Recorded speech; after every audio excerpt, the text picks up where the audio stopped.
Hello student, मैं शिखा कौशिक आपके लिए नया टॉपिक जो कि 9th क्लास के लिए है। आज हम आप लोगों को एक्सप्लेन करने वाले हैं law of constant proportion.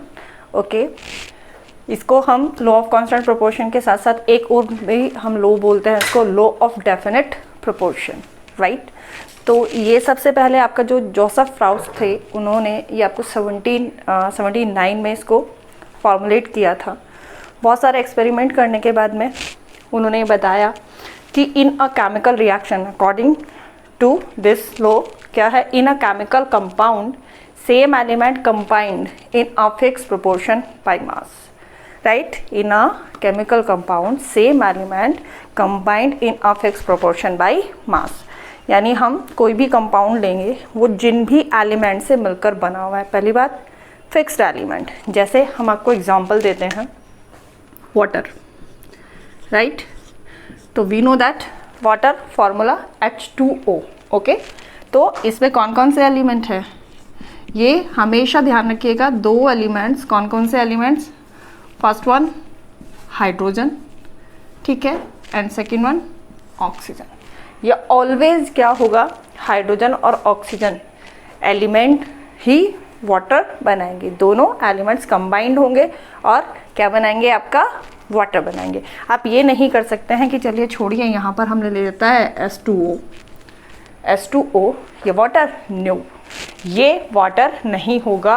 Water क्या होगा, फिक्स एलिमेंट। हमने यूज़ किया है यहाँ पर सेम एलिमेंट, ठीक है, यानी H और ऑक्सीजन, जब भी H और ऑक्सीजन कंबाइंड होंगे वो वाटरी फॉर्म करेंगे, राइट। जैसे यहाँ पर किस रेशो में, अब ये कहा है कि combined in a fix proportion by mass, यानी इनका जो मास होगा वो किसी भी केमिकल कंपाउंड में जो ये सेम एलिमेंट कंबाइंड होंगे, इनका मास क्या होगा, मेन फिक्स होगा। यही हमारा लॉ है। जैसे हम यहाँ आपको बताते हैं, हाइड्रोजन कितना होता है, हाइड्रोजन के ऊपर होता है 1 यूनिट, ठीक है, 1 यूनिट चार्ज होता है। यहाँ पर हाइड्रोजन के कितने एटम हैं, 2 एटम्स हैं, तो दैट से यहाँ पर क्या हो जाएगा, 2 unit, okay. Now oxygen, oxygen का मास कितना होता है, 16, कितना होता है, 16, और यहाँ पर इसका कितना है, 1 एटम है। हाइड्रोजन के कितने एटम हैं, 2 एटम, ऑक्सीजन का कितना है, 1 एटम। अगर इसकी बात करें तो ये 1 यूनिट, यानी यहाँ पर एक ऑक्सीजन 1 यूनिट यूज़ होता है, वी कैन से 16 ग्राम मास से ले रहे हैं, तो यहाँ पर भी कितना हो जाएगा, 2 ग्राम, ओके। हाइड्रोजन की 1 यूनिट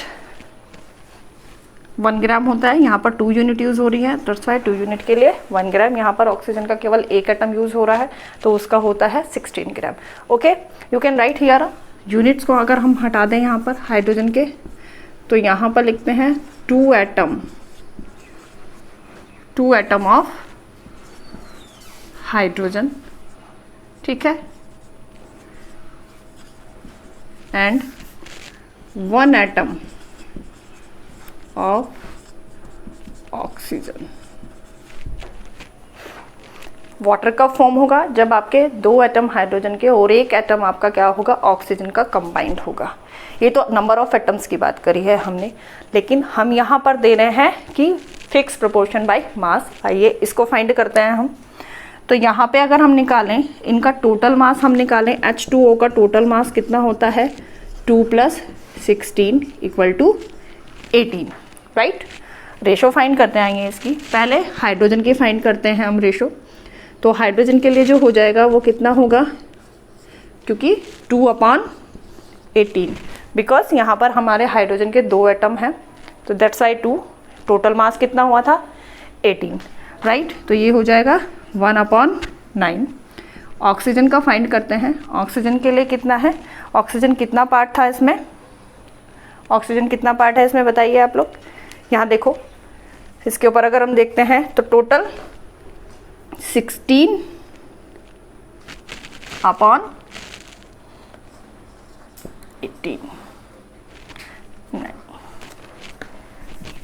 यहाँ पर 1 एटम है और कितना है, 18। मास कितना है इसका, सॉरी 16 8/9 यानी 8/9 है। तो इनकी अगर रेशो से कंपैरिजन करते हैं तो हमेशा जो हाइड्रोजन और ऑक्सीजन जो होंगी आपकी, वो किस में होंगी आपकी 1:8। 1:8 की फॉर्म में आपका क्या होगा, जब हाइड्रोजन और ऑक्सीजन 1:8 की फॉर्म में कंबाइंड होंगी तभी क्या बनेगा आपका वाटर फॉर्म होगा। ठीक है, अब इसके लिए हम कितना भी कर लें, आप कितना भी नंबर ऑफ वाटर ले लीजिए, यहाँ पर मॉलिक्यूल्स ले लीजिए, जैसे हमने लिया 2H2O। ठीक है, ये रेशो हमेशा कितना भी नंबर ऑफ यहाँ पर आप इसका मॉलिक्यूल का ले लो, जो ये रेशो आएगा ये हमेशा ही 1:8 आएगा, फिक्स होगा। मतलब ये कंपैरिजन करिए, देखें हाइड्रोजन के कितने हो गए 2H2, यहाँ पर 4। ठीक है, ऑक्सीजन का कितना हो गया है, जो मास ऑफ हाइड्रोजन है वो हो गया है 4। ठीक है, मास ऑफ ऑक्सीजन कितना हो गया, क्योंकि ऑक्सीजन का जब 1 एटम था तो 16 था, यहाँ पर ऑक्सीजन के 2 एटम है तो दैट्स वाई कितना हुआ 32। इनका रेशो फाइंड करते हैं आइए, 4/32 इट मीन्स 418, 1:8। ऑलवेज जो होगा ये हमेशा 1:8 की फॉर्म में ही कंबाइंड होंगे। वाटर आप कहीं से ले लीजिए, कोई भी सोर्स हो आपके वाटर का, ऐसा नहीं है कि आपने टैप वाटर ले लिया, सी वाटर ले लिया, रिवर वाटर ले लिया, तो उनके वाटर का जो रेशो होगा, जो H और ऑक्सीजन, हाइड्रोजन और ऑक्सीजन का जो रेशो होगा वो ऑलवेज भी 1:8 ही होगा। तब ये कंबाइंड होंगे तभी वाटर फॉर्म होगा। तो दोनों चीज़ें प्रूव हो रही हैं आपकी कि फिक्स सेम एलिमेंट हाइड्रोजन और ऑक्सीजन कंबाइंड होंगे then water will be form, और हाइड्रोजन और ऑक्सीजन 1:8 की फॉर्म में कंबाइंड होंगे। हमेशा 1:8 की फॉर्म में जब कंबाइंड होंगे तभी आपका वाटर फॉर्म होगा। तो वहाँ कहाँ सेम एलिमेंट होते हैं combined in a fix proportion, तो ये 1:8 इनका क्या है फिक्स प्रोपोर्शन है।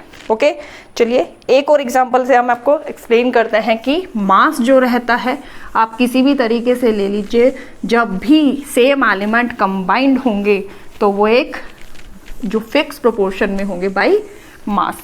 यहाँ पे we are taking one more example,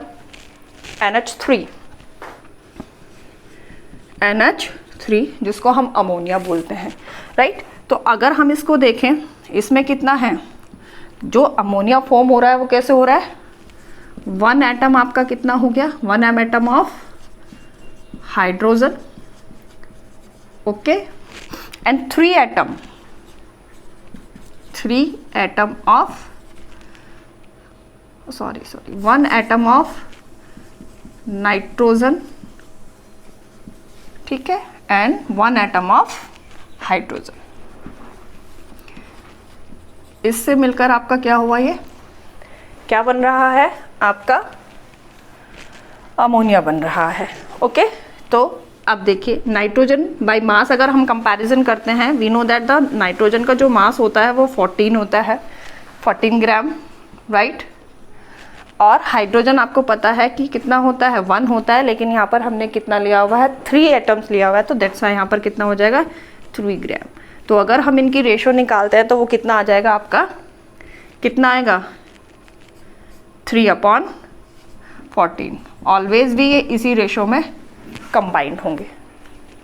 जैसे आप देखिए निकाल देते हैं हम यहाँ से, इसके हम क्या करते हैं, यहाँ पर हमने 1 लिया हुआ है, यहाँ पर इसका अगर हम यहाँ पर कर देते हैं 3 NH3, निकालते हैं इसका, यही रेशो आएगा या नहीं आएगा।